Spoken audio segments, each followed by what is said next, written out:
নমস্কাৰ বন্ধুসকল, IS video' YouTube চেনেললৈ আপোনালোকক স্বাগতম জনাইছোঁ। আজি আপোনালোকৰ বাবে লৈ আহিছোঁ সোণোৱাল কছাৰীসকলৰ বিষয়ে কেইটামান প্ৰশ্ন। কিবা ভুল হ'লে শুধৰাই দিব। এতিয়া বলক ভিডিঅ'টো আৰম্ভ কৰোঁ।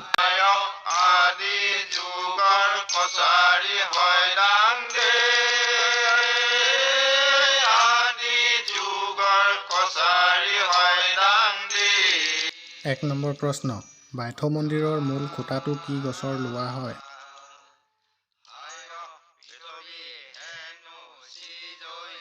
উত্তৰ, গন্ধহৰৈ গছৰ। ২ নম্বৰ প্ৰশ্ন, বাইথ মন্দিৰৰ তিনিখন চালে কি বুজায়?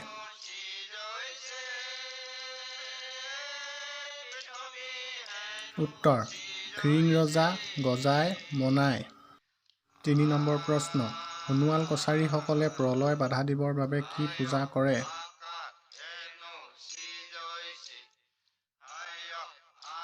উত্তৰ, বলিয়া বাবা পূজা।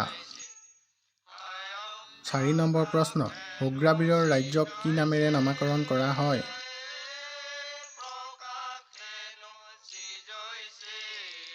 উত্তৰ, হালালী ৰাজ্য। ৫ নম্বৰ প্ৰশ্ন, সোণোৱাল কছাৰীসকলে গোৱা হুঁচৰিটোক কি বোলে?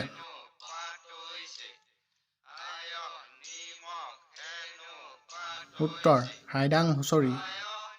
৬ নম্বৰ প্ৰশ্ন, সোণোৱাল কছাৰীসকলে নতুনকৈ বৈ কাটি শুকুৱাই থোৱা এৰী কাপোৰক কি বোলে?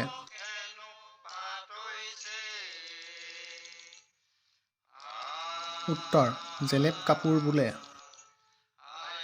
৭ নম্বৰ প্ৰশ্ন, কোনো লোকে ভৈ খালে কৰা সকামটোৰ নাম কি?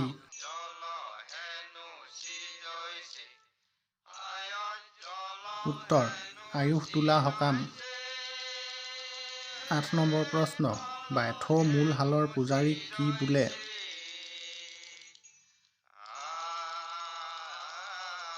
উত্তৰ, বাইথৌ বা ৰাজগুৰু। ৯ নম্বৰ প্ৰশ্ন, সোণোৱাল কছাৰীসকলে ঘৰখন শুচি কৰিবৰ বাবে কি পূজা কৰে?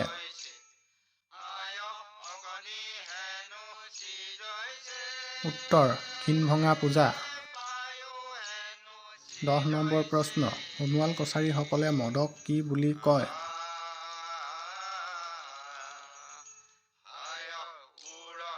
উত্তৰ, মাধপুৰুষৰ ৰস। বন্ধুসকল, ভিডিঅ'টো চাই কেনে পালে? যদি ভাল পালে লাইক কৰি দিব, শ্বেয়াৰ কৰি দিব আৰু চেনেলটো ছাবস্ক্ৰাইব কৰি দিব, লগতে বেল আইকনটো টিপি দিব। ধন্যবাদ।